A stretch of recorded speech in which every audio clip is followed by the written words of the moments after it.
Marami nang kinakabahan dito. Imbestigahan pa. Yan ang next move. Ang tanong, sino ang mag-iimbestiga? Ito ang wow trending. Mga pangalan ng congressman na sangkot sa maanumalyang flood control projects pinangalanan na. Merong 15 na mga kontraktor na may pinakamaraming flood control project sa Pilipinas. 2 dito ay pagmamay-ari ng pamilya ni Ako Bicol Party List at dating Appropriations Committee Chairman Saldico, ang Sunways Incorporated at Highton Construction and Development Corporation at ang St. Timothy Construction na pagmamay-ari ni Sara Discayas. Sa inilabas na listahan ni Bongbong Marcos ng top 15 contractors na may pinakamaraming flood control project sa bansa, lumitaw na ikawalo ang Sunways Incorporated, kumpanyang konektado umano kay Ako Bicol Party List Representative Saldico. Kasama rin sa talaan ang Highton Construction and Development Corporation na nasa ikasyam na pwesto, na konektado naman daw kay Christopher Co, kapatid ni Saldico. Dito nga ay nilinaw ni Marcos Jr. na wala pa siyang inaakusahan, ngunit bukas ang administrasyon na kumilos kung may matibay na ebidensya ng katiwalian. If there is evidence of corruption, of embezzlement, of any kind of wrongdoing, that's when we will move. Dito nga ay pinuri ni dating COMELEC Commissioner Attorney Rowena Guanzon si Baguio City Mayor Benjamin Magalong sa gitna ng hamon ng alkalde na ipatawag siya ng mga congressman upang pangunahan ang investigasyon sa korupsyon ng mga government infrastructure projects. Ani ni Guanzon, di nyo kaya si Magalong dahil sinubok na ng panahon ang integridad ng tao na yan. Di magsasalita yan kung walang alam at ebidensya, kaya di talaga yan uurungan. Ibinunyag din niya na si Magalong sana ang susunod na PNP chief, pero hindi ito natuloy matapos niyang manindigan sa paglabas ng ulat ng Mama sa Pano, incident kung saan nasawi ang 44 na miyembro ng ZAP. Tawagin lang nila ako, wag na silang magdaldal pa. Buo ang loob ni Mayor Benjamin Magalong na pangunahan ang investigasyon sa umano'y korupsyon sa mga proyektong infrastruktura na kinasasangkutan ng ilang mambabatas at opisyal ng gobyerno. Tawagin na nila ako, wag na silang magdaldal pa, giit pa ng alkalde. Dagdag pa niya, they should not treat me there as accused but a resource person. Kaya maswerte ang Baguio na meron silang ganyang mayor, dagdag pa ni Atty. Guanzon. Tugon ito sa hamon ni Committee on Accounts Chair Representative Terry Ridon na ilalahad ang ebidensya bilang dating general at dating hepe ng PNP Criminal Investigation and Detention Group. Sanay na si Magalong sa mga pagdinig sa Kongreso, ngunit aminado siyang madalas ay nauuwi lang ito sa grandstanding. Kaya para sa kanya, mas mahalaga ang malinaw at direktang presentasyon. The contract, price and alone detail unit price analysis, that's already evidence, but they don't want to look. Anya, hinintay lang umano ni Mayor Magalong ang formal na imbitasyon ng Kamara upang mailatag ang hawak niyang mga dokumento at impormasyon na ayon sa kanya ay malinaw na patunay ng anomalya. In a rare press conference, President Ferdinand Marcos Jr. named the top 15 contractors of flood control projects in the Philippines. Included on the list is Sunwest Corporation and Highton. Okay. So, sino ang may-ari ng Sunwest Corporation and Highton? Rappler reported in March the company's ties to Ako Bicol Representative Saldico and his brother, former Congressman Christopher Co. Oh, ito na yung sinasabi ni Senator Lacson na may mga congressman at the same time contractors din. So, salamat naman. Medyo maganda na ang buwelo itong sona ni Pangulong Marcos Jr. na pananagutin niya ang mga magnanakaw. Mahiya naman kayo. Okay? This is good news. Dahil top 15 na pangalanan na. So, dalawa na ang klaro. Itong SunWest and Highton, pag may-ari ni Congressman Saldico and kapatid niya, dating congressman din, Christopher Co. So, sino pa ang nagmamay-ari sa iba? Okay. So, basa lang tayo sa mga comments, ha. Marami nang kinakabahan dito. Hindi na sila makatulog-tulog dahil palagi ko napuno na rin ang Pangulo eh. Kasi napapahiya siya.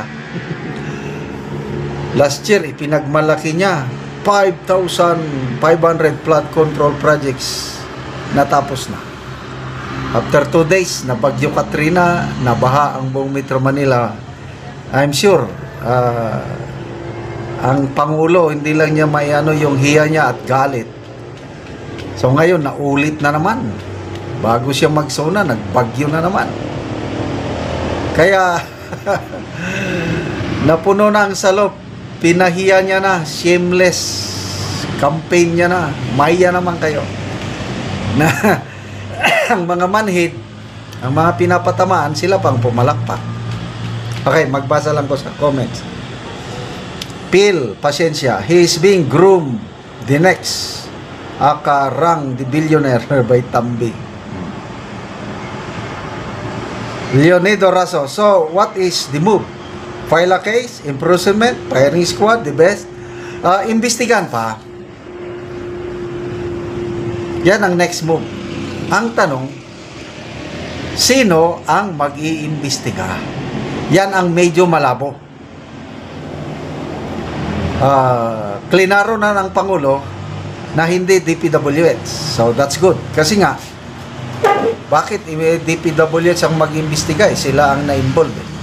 May mga panawagan na nga na dapat mag-leave of absence ang DPWH Secretary. Si Congressman Albi Benitez, sabi niya, I respectfully urge Senator Bunuan to take a leave of absence. Kanina may nabasa akong article o post, si Professor Clarita Carlos, sabi niya she's urging the President to appoint a woman DPWH Secretary dahil I don't know, yung reasoning ni Professor Carlos, ang babae daw less prone to graft in corruption or temptation, but I do not agree. Basta yung panawagan na mag-leave of absence ang DPWH Secretary, ako sang-ayon ko doon.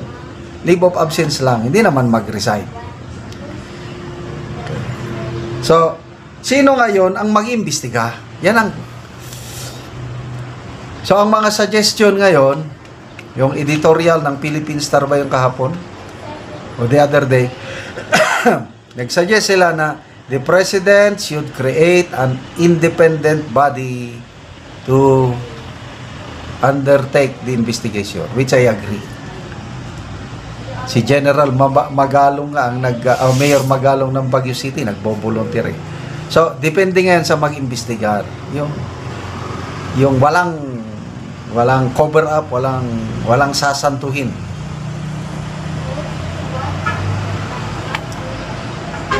Robert Mars, ewan ko ba sa mga taga Bicol kung bakit binoto pa nila ang Ako Bicol Party List na alam naman nila ito ay involved sa mga maanumalyang transaksyon sa gobyerno, katulad na lang sa infra projects, flood control projects. Sa konting ayuda na ibinahagi sa mamamayan ng Bicol, naluloko sila, mas malaki pa ang naibubulsa. Mag-isip-isip po tayo, lubog na sa utang at baha ang bansa dahil sa kaliwat kanang korupsyon. Kasalanan din ng natin, mga voters, dahil palaging nananalo, yung pala, so, nakakaawa ang kalagayan ng ating bansa sa ganito. Ang adiji, tapos makapanira ka sa ibang tao, wagas kang medyo masama. Masama. Malala ko tuloy yung rason bakit nag-resign si BP Sara. Sabi niya, Dalawa lang kasi ang nagkukontrol ng budget sa Pilipinas. Romualdez and Saldico. Oh, bakit siya biglang tinanggal after yung Bicam scam, yung mga blanco, mga ganon. And then ang Pangulo, bago niya pinirmahan yung 2025 national budget noong December last year, nag-overtime ba kuno sila? O, Then after that, pag opening ng session ng Congress, biglang tinanggal si Saldico. Sabi ni Congressman Toby Chanco, nagalit na daw ang Pangulo.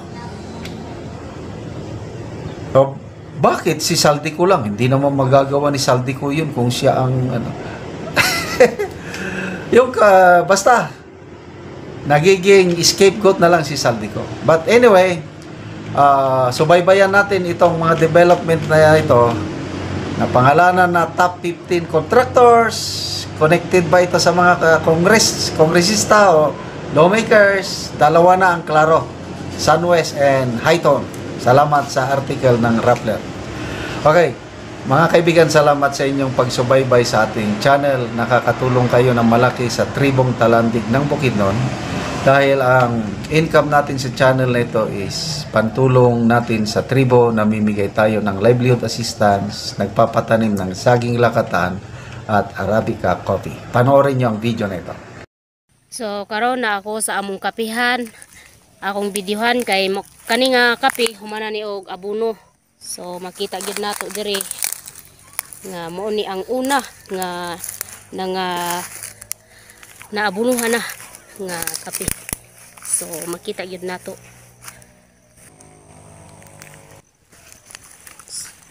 So nahuman na siya og abono og nahuman na pud og weeding. Mo ni ang kape.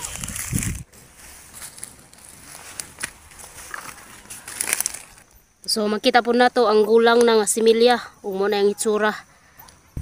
So ang gulang ikumpara sa mga linghod nga similya, so naay kalahian ang linghod kaysa gulang.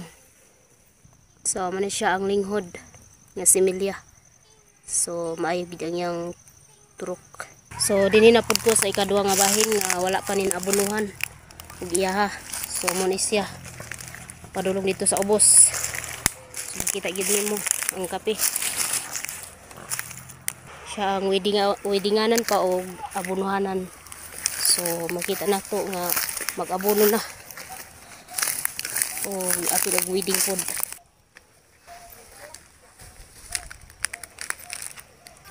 O so nag-wedding siya og mag-abono pod. So unsay imong giabono rana? Sige ba? Complete. So nag-abono siya og complete og urea. So makita gid nato nga humanan niya og abono. So makita ang kini mo diri nga humana. So mao ni ang last nga among tinanom nga nahumana og weeding og humana og abono pod.